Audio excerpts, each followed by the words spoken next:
Hello all, welcome to the Great Kovai kitchen. இன்னைக்கு நாம என்ன பார்க்க போறோம்னா பருப்பு சட்னி தோசைக்கு இட்லிக்கு ரொம்பவும் டேஸ்டா இருக்கும். வாங்க பாப்போம். ஃபர்ஸ்ட் ஒரு கடாயில 2 ஸ்பூன் அளவுக்கான எண்ணெய் ஊத்திக்கோங்க. 4 ஸ்பூன் அளவுக்கான உளுந்தம் பருப்பு. நல்லா கோல்டன் பிரவுன் ஆகுற வரைக்கும் நல்லா வதக்கி விட்டுருங்க.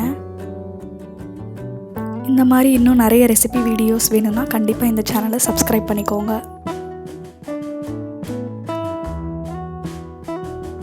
இப்போ ஒரு கப் அளவுக்கான துருவின தேங்காவை போட்டுக்கோங்க.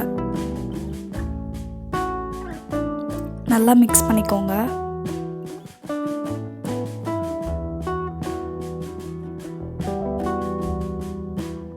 மூணு வரமிளகாய் போட்டுக்கோங்க.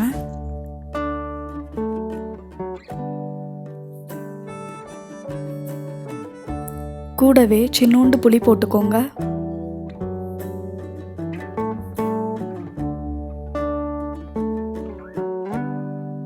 இப்போ ஒரு துண்டு இஞ்சி, ஒரு பல் பூண்டு போட்டுக்கோங்க. கூடவே கொஞ்சோண்டு கருவேப்பிலை. எல்லாத்தையும் சேர்த்து நல்லா கலந்து விட்டுக்கோங்க.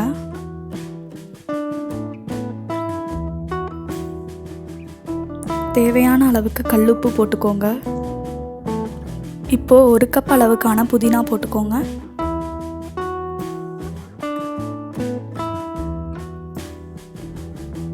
நல்லா வதக்கி விட்டுருங்க.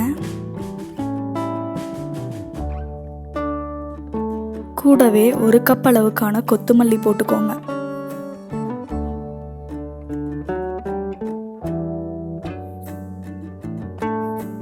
அவ்வளோதான், எல்லாமே நல்லா மிக்ஸ் பண்ணியாச்சு.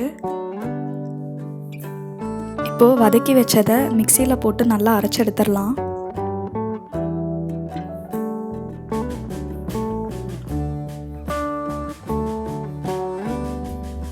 இந்த மாதிரி நல்லா பேஸ்ட்டாக அரைச்சி எடுத்துக்கோங்க.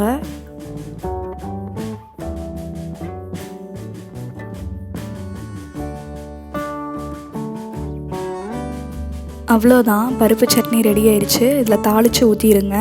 தோசைக்கும் இட்லிக்கும் அவ்வளோ டேஸ்ட்டாக இருக்கும். கண்டிப்பாக இந்த ரெசிபியை ட்ரை பண்ணி பார்த்துட்டு கமெண்ட்டில் சொல்லுங்கள்.